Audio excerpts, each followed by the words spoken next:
அருமையான பருப்பு பாயசம். Hi, hello, வணக்கம். தோசை பீஸா உங்களை அன்புடன் வரவேற்கிறது. நான் காஞ்சனா ஜெயக்குமார்.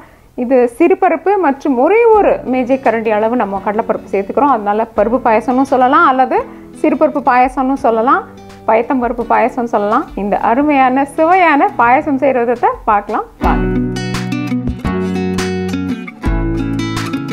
இப்போ நம்மளுடைய பாசிப்பயிறு, பச்சைப்பயிறு அல்லது சிறுபயிறு இதை நல்லா கழுவிட்டு குக்கர் பாத்திரம் அல்லது நீங்கள் பாயசம் சமைக்கக்கூட பாத்திரத்தில் போட்டுக்கலாம். ஒரு கப் அளவுக்கான தண்ணியை இதில் ஊற்றிக்கலாம். இந்த கடலைப்பருப்பு முழுக்க முழுக்க உங்களுக்கு விருப்பம் இருந்தால் சேர்த்துக்கலாம். ஏன்னா அங்கங்கே முழு பருப்பாக இது தென்படும். அது கொஞ்சம் சுவையை அதிகரித்து கொடுக்கும். அப்படி வேண்டாம் விரும்பாதவங்க இந்த கடலைப்பருப்பை சேர்த்துக்க வேண்டாம். வெறும் பச்சை பருப்பில் இது செய்யலாம். இதை மூடி வச்சு சமைக்கலாம். இது நல்லா குழைய வேகணும். அல்லது நீங்கள் இதை குக்கர் உபயோகப்படுத்தல, சாதாரண பாத்திரம்னாலும் அதுலேயும் நல்லா குழைய வேகிற மாதிரி பார்த்துக்கலாம். இப்போ பொடித்து வைத்திருக்கிற இந்த வெல்லத்தில் சிறிதளவு தண்ணீர் விட்டு அடுப்பில் வச்சு கிளறிக்கலாம். அல்லது எதுலனாலும் இதை முதல்ல கரைச்சி நம்ம இதை நீர் பதத்துக்கு கொண்டு வந்துடணும். நம்மளுடைய பருப்பு தயாராக இருக்குது. பாயசம் செய்ய வேண்டிய பாத்திரத்தை அடுப்பில் வச்சுக்கலாம். சிறிதளவு நெய் சேர்த்துக்கலாம். இப்போ முந்திரி பருப்பை வறுத்து எடுத்துக்கலாம்.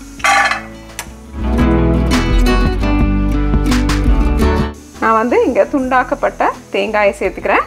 இது ஒரு தனி மனம் மற்றும் ஒரு சுவையை கொடுக்கக்கூடியது. இது உங்களுக்கு விருப்பம் இல்லை அப்படின்னா நீங்கள் இதை சேர்த்துக்க.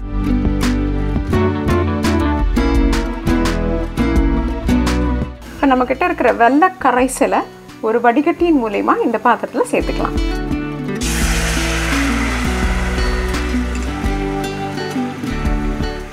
நம்மளுடைய பாசிப்பயிறு அல்லது பச்சைப்பருப்பு எப்படி வெந்திருக்குன்னு பார்த்தீங்களா? சிறுபருப்பு இதை இது மாதிரி ஒரு கடையிற சாதனம் வச்சு இதை மெதுவாக இப்படி கலந்து விட்டுக்கலாம். இந்த மாதிரி ஒன்றும் பாதியுமாக இருக்கிற பக்குவத்துக்கு இதை கடைஞ்சா போதும். ரொம்ப கடைஞ்சிங்கன்னா குழஞ்சு தன்மை கொடுத்துரும். அது அவ்வளோவா நல்லா இருக்காது. அதனால ஒரு ஒன்றும் பாதியுமாக கொஞ்சம் கடைஞ்சும் கொஞ்சம் கடையாமலையும் இருக்கிறது ரொம்ப நல்லாயிருக்கும். சிறிதளவு தண்ணீர் சேர்த்து இப்போ நம்மக்கிட்ட தயாராக இருக்கிற வெள்ளை கரைசல்ல இதை சேர்த்துருவோம். இப்போ பார்த்தீங்களா, நல்லா கலந்து ஒரு அருமையான பக்குவத்தில் தயாராகிருக்கு. இப்போ நம்ம என்ன பண்ணலான்னா இது கூட தேங்காய் பாலை சேர்த்துக்கலாம். இப்போ நம்ம சிறு தீயில ஒரு 5 நிமிஷத்துக்கு இதை கொதிக்க விட்டுட்டு இறக்கிடலாம். அதாவது நீங்கள் இப்போ அதிக நேரம் விட்டிங்கன்னா என்ன ஆகும்னா இந்த பருப்பு அடியில் பாத்திரத்தோடைய அடியில் படிய ஆரம்பிச்சிடும். அப்போ ஒரு கரிஞ்ச வாசனை வர ஆரம்பிச்சிடும். அப்போ பாயசம் நல்லா இருக்காது. அதனால் இன்னும் கொஞ்சம் நேரத்துக்கு இது சிறு தீயில நம்ம இப்போ கொதிக்க வச்சிடலாம். இப்போ 5 நிமிஷத்தில் நம்மளுடைய பாயசத்தின் தன்மை நல்லா மாறிடுச்சு. ஒரு கெட்டித்தனம் வந்திருக்கு. இப்போ நம்ம என்ன பண்ணலாம், ஏலக்காய், தேங்காய் மற்றும் முந்திரி பருப்பை சேர்த்துக்கலாம்.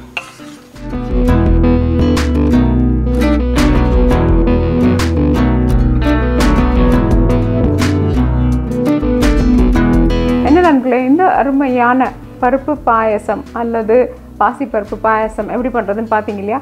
இந்த பாயசத்தை இந்த முறையை பின்பற்றி செய்தீங்கன்னா ரொம்ப அருமையாக நல்லா, அதாவது பார்த்தீங்க இல்லையா, இதனுடைய பக்குவம் நீர்ப்பதம் இப்படி இருந்ததுனால தான் பாயசம் மாதிரி இருக்கும் சாப்பிட்றதுக்கு.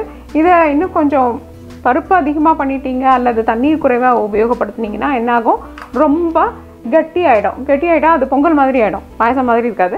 அதனால் நீங்கள் இதே விகிதத்தை பின்பற்றி இந்த முறையை செய்து பார்த்தீங்கன்னா நிச்சயமாக அருமையான பருப்பு பாயசம் தயாராகிடும். தோசை பீட்சா என்றென்றும் உங்கள் நாவிற்கும் வயிற்றிற்கும் நல்லதொரு சுவை. இந்த வீடியோ உங்களுக்கு பிடிச்சிருந்தா லைக் ப்ரெஸ் பண்ணுங்கள். தோசை பீஸாக்கு மறக்காம சப்ஸ்கிரைப் பண்ணுங்கள். இந்த சப்ஸ்கிரிப்ஷன் முற்றிலும் இலவசம். மற்றும் உங்களுடைய ஃப்ரெண்ட்ஸுகள் ரெசிபீஸ்க்கு dosa2pizza.com விஜயம் செய்யுங்கள். நன்றி, வணக்கம்.